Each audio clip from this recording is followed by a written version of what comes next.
How could you do this to me, John? I remember yelling those words like it was yesterday, even though it's been over a year now.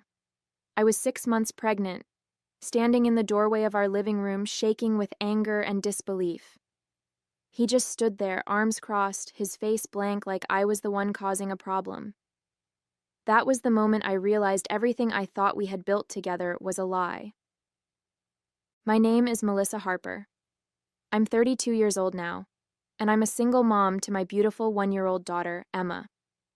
Life looks nothing like I thought it would, but in some ways it's better. A little over a year ago, I was blindsided by betrayal that turned my world upside down, leaving me to figure out how to move forward while preparing to welcome my little girl into the world. In those early weeks after John left, I felt like I was drowning. Every time I closed my eyes, I saw his face, heard his voice saying those awful things. "I'm not attracted to you anymore, Melissa. Look at you. You've let yourself go." Those words echoed in my mind, cutting deeper every time I thought of them. And Julia, my so-called best friend? She didn't even have the guts to look me in the eye. I never confronted her. I didn't see the point. I just cut her out of my life like she never existed. I struggled through the rest of my pregnancy alone, emotionally and financially. John didn't just leave me. He abandoned Emma too. Not a single text, not a dime to help.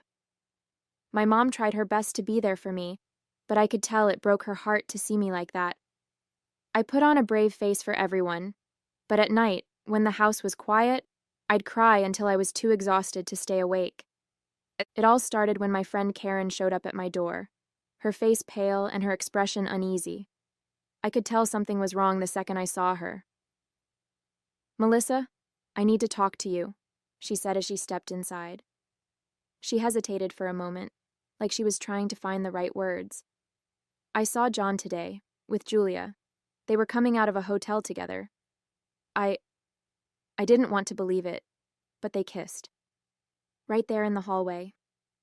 I felt my stomach drop. For a moment, I couldn't process what she was saying. John, my husband, and Julia, my best friend? My heart pounded as the shock turned to anger, and I asked Karen every question that rushed into my head. Where? When? Are you sure? But I already knew she wouldn't lie about something like this. It was as if my world had tilted on its axis, and I couldn't find my footing. I still asked, "What do you mean? A hotel? Why would you be in a hotel? Are you sure? This is a serious accusation." My voice trembled as I spoke, hoping for some kind of explanation that would make it all go away. Karen nodded solemnly, her eyes full of pity and regret. "My cousins were visiting, staying at that hotel. I was on my way to their room when I saw them. Melissa, I know what I saw. They didn't see me, but they were coming out of a room together. They kissed, right there in the hallway." She paused, her voice softening. "I'm so sorry, but you needed to know." Hearing her say it again, so matter-of-factly, was like a punch to the gut. My chest tightened, and tears stung my eyes as the reality of it all began to sink in. I sat down on the couch, unable to catch my breath. My world was falling apart right there in my living room. The man I had trusted, the man I was building a family with, had been sneaking around with my best friend. And Julia? She'd been in my life for years, the person I turned to when things got tough. How could they do this to me? How could they betray me like this, especially now, when I was carrying our child? I felt a wave of emotions crash over me. Anger, humiliation, heartbreak, all tangled up in a knot I couldn't unravel. Every memory, every promise, every plan we'd made together suddenly felt like a cruel joke. I couldn't stop myself from wondering, had I been blind? Was there something I'd missed? Or was I just that easy to discard? The weight of it all pressed down on me, and for the first time in my life, I truly felt like I was breaking.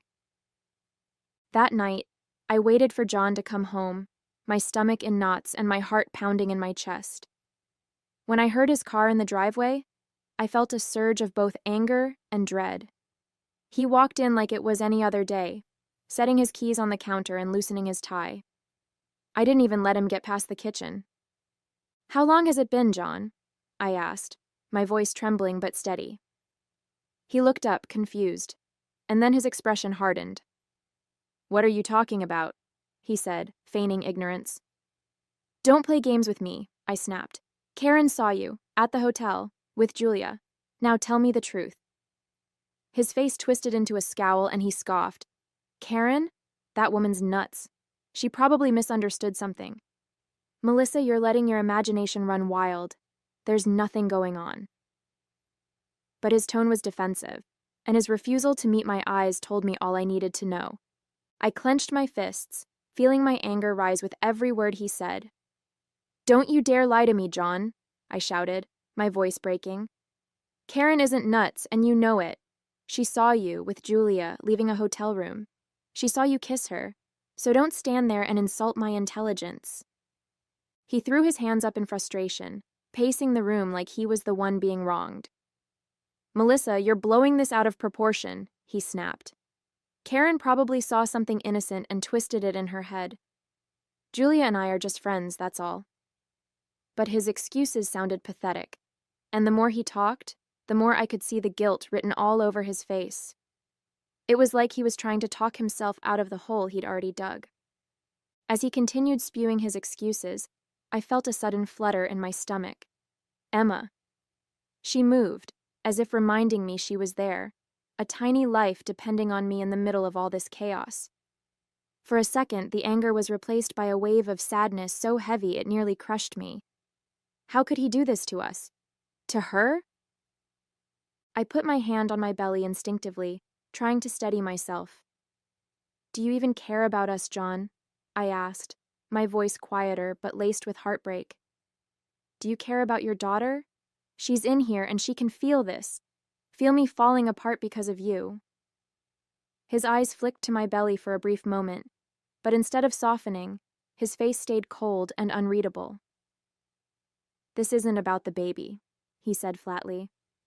Don't make this more dramatic than it needs to be. It was in that moment I knew. I was truly on my own. I felt tears welling up, but I refused to let them fall in front of him.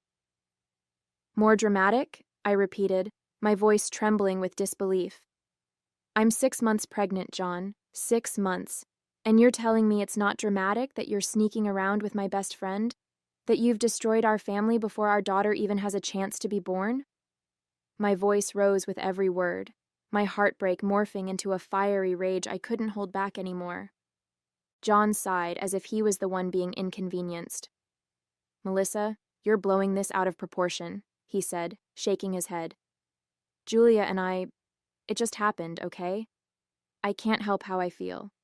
Things haven't been the same between us for a while, and honestly, look at yourself. You've changed. He motioned toward me, his words dripping with contempt. I'm not attracted to you anymore, Melissa.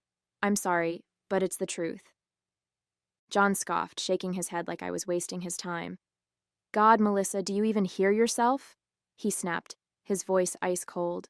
You've been nothing but a whiny, overgrown baby ever since you got pregnant. Every day it's something. Your back hurts, your feet are swollen, you're tired. I get it, you're pregnant, but you act like you're the first woman in the world to have a kid.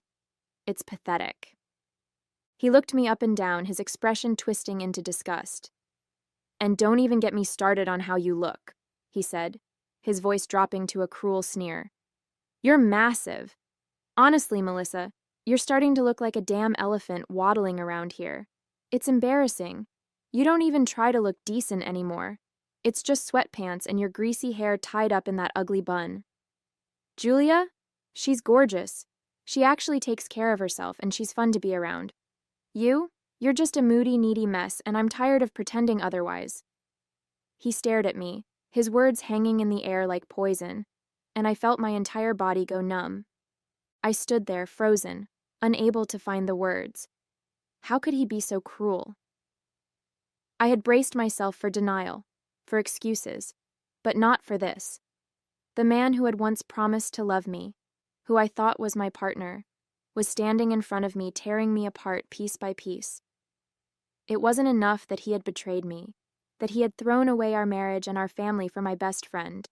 Now he was humiliating me, stripping away every last bit of dignity I had left. My throat tightened, and I felt the sting of tears in my eyes, but I refused to cry in front of him. I didn't want to give him the satisfaction. "You don't even care," I managed to choke out, my voice barely a whisper. "Not about me, not about Emma, not about anything we built together." He just shrugged, his expression cold and indifferent. "I've moved on, Melissa," he said flatly. "Maybe you should too." His words hit me like a slap, and I realized in that moment that the man I once loved didn't exist anymore. The next day, I packed whatever I could fit into a few suitcases and left. I couldn't stay in that house, surrounded by memories of a life that no longer existed. Every corner reminded me of him, of us, and it felt like the walls were closing in on me. My mom had offered weeks ago for me to stay with her if I needed support during the pregnancy, and now I had no choice but to take her up on it. When I arrived at her house, she was waiting at the door, her arms open and her face full of worry. "Oh, sweetheart," she said softly, pulling me into a hug. The moment I felt her embrace, I broke down, sobbing into her shoulder like a child. It was the first time I had let myself cry since Karen told me the truth. "It's going to be okay, Melissa," she whispered, holding me tightly. "You and Emma are going to be okay. I'm here, and we'll get through this together." For the first time in what felt like forever, I felt safe. Broken, but safe. The days at my mom's house were quieter, but not easier. She did her best to cheer me up, cooking my favorite meals, sitting with me in the evenings, talking about everything but John. But the silence was deafening when she wasn't around. I spent hours staring at the nursery items I had brought with me, folding and refolding Emma's tiny clothes, wondering how I was going to do this alone. Every now and then, I'd catch myself picking up my phone, tempted to call John, to scream at him, to demand how he could walk away from us so easily. But I stopped myself every time.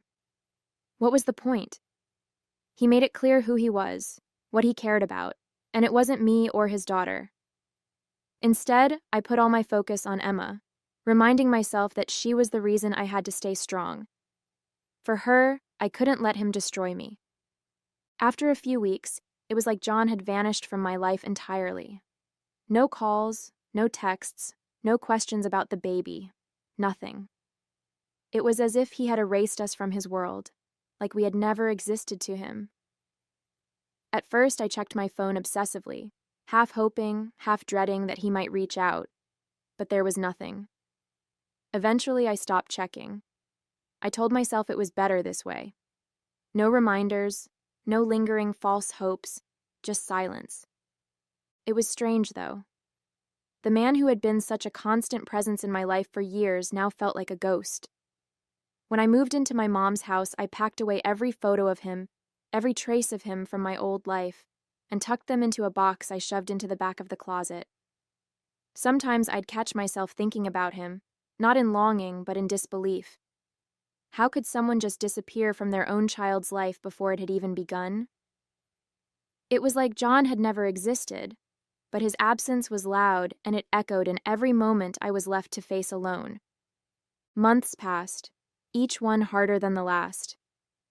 Pregnancy wasn't kind to me. I was constantly exhausted, and the stress of doing everything alone weighed heavily on me. My mom was a lifesaver, but there were still nights when I cried myself to sleep, wondering how I ended up here. The idea of bringing Emma into the world without her father, without the life I had envisioned for her, filled me with guilt. But every time I felt her move, it reminded me that she was my reason to keep going. She was the only good thing to come out of this mess. When Emma finally arrived, she was perfect. I'll never forget the moment I held her for the first time. Her tiny fingers wrapped around mine, and I felt this overwhelming wave of love wash over me. For the first time in months, I didn't feel broken. I felt whole. It didn't matter that John wasn't there. It didn't matter that he had chosen to walk away. In that moment, all that mattered was Emma, and she was mine. My beautiful, precious little girl. She was worth every tear, every sleepless night, every bit of pain. The first few weeks with Emma were a whirlwind. Between the late-night feedings and figuring out how to be a mom, I barely had time to think about anything else. She had the most beautiful eyes, big and bright, full of wonder, and when she looked at me, it felt like everything was going to be okay. My mom helped a lot, but I made sure to do as much as I could on my own.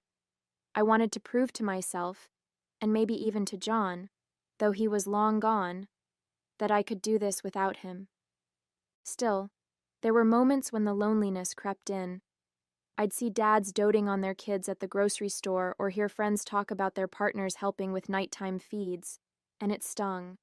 But then I'd look at Emma, and all the sadness faded. She was my world now, and every smile she gave me, every little coo, made it all worth it. I didn't need John to be happy. I had everything I needed right there in my arms. Weeks later, when life with Emma started to feel a little more manageable, I decided to venture out to the mall. My mom offered to watch Emma for a few hours so I could get some time to myself, something I hadn't done since before she was born. It felt strange leaving the house without her, but I knew I needed the break. Just walking through the brightly lit corridors, surrounded by people going about their lives, was a reminder that the world hadn't stopped turning even when mine had felt like it had. I wandered aimlessly for a while, stopping to browse in a few baby stores, picking out a couple of outfits for Emma. I was just starting to feel a sense of normalcy when I heard a voice call out my name. "Melissa?" I turned, and my heart stopped. It was Julia. She looked different, her face pale, her eyes red and puffy, and there was no mistaking the slight swell of her stomach. Before I could react, she rushed toward me, her voice breaking. "Melissa, I'm so sorry," she said, tears spilling down her cheeks as she grabbed my arm. I froze, completely caught off guard. Julia, the woman who had shattered my life, was standing in front of me, crying like a child. She didn't seem like the confident, manipulative person I remembered. Her shoulders were slumped, her clothes wrinkled, and her hands trembled as she wiped her face. "I know I'm the last person you want to see," she sobbed, her words tumbling over each other. "But I need to tell you everything." I didn't say a word. I just stood there, my heart pounding in my chest, waiting for her to continue. "John left me," she choked out. He lost his job a few months after we got together and things got bad. He started gambling, drinking, and when I told him I was pregnant, he just left. He said he couldn't handle it." She covered her face, her body shaking with sobs. "I don't know what to do, Melissa. I'm so sorry for everything I did to you. You didn't deserve any of it." She broke down right there in the middle of the mall, people glancing at us as they walked by, but I didn't care. I couldn't move. I just stared at her, a wave of mixed emotions flooding through me. Julia kept sobbing, her voice breaking as she pleaded with me. "Please, Melissa, I know I don't deserve it, but I need you to forgive me. I was selfish and stupid, and I ruined everything. I wish I could take it all back. Please, I'm begging you." Her words hung in the air, but I didn't respond. I couldn't. I just stood there, staring at her, feeling an odd mix of pity, anger, and satisfaction. For so long I had dreamed of a moment like this, of her realizing the pain she'd caused and begging for my forgiveness. But now that it was happening, I felt nothing. Not even a flicker of the satisfaction I'd expected. I looked at her one last time, her face streaked with tears, and without saying a word I turned and walked away, leaving her there in the middle of the mall. When I got home, as if the day hadn't already been surreal enough, I had the second surprise waiting for me. Sitting on the front steps, slouched like a man who'd lost everything, was John. For a moment I thought I was hallucinating. He looked so different, unkempt, exhausted, and reeking of alcohol. His hair was messy, his clothes wrinkled, and he barely looked like the man I used to know. He looked up as I approached, his eyes bloodshot and glassy. "Melissa," he muttered, struggling to stand. I needed to see you. I froze, my breath catching in my throat as a wave of anger surged through me. I couldn't believe this was happening, that after everything he'd done, he had the audacity to show up here. "What are you doing here?" I asked, my voice sharp and unforgiving. He staggered slightly, leaning against the doorframe. I'm sorry," he stammered. "I love you, Melissa. I love Emma. Please let me come back. I'll fix everything. I swear I will." His voice cracked, but all I felt was disgust and a cold, biting clarity. He smelled of alcohol so strongly that it hit me before I could even respond.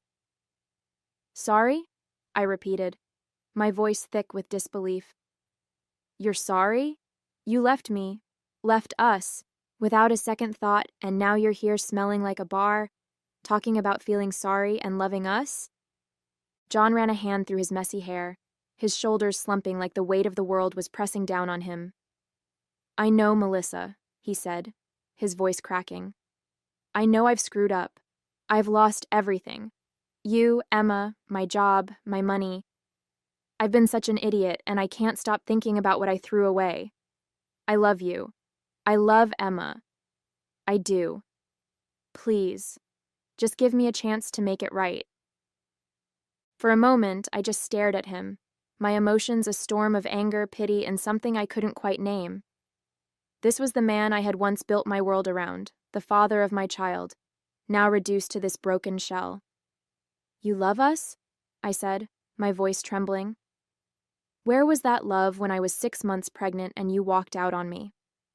Where was it when Emma was born, and I was in the hospital alone? You abandoned us, John. You don't get to show up now and play the victim." He staggered slightly, holding onto the doorframe for support. "I know," he whispered, tears welling up in his bloodshot eyes. "I know I don't deserve anything from you. But I've changed, Melissa. I can change. Please, just let me be a part of Emma's life. I'll do anything." I felt a lump rise in my throat as I watched him fall apart.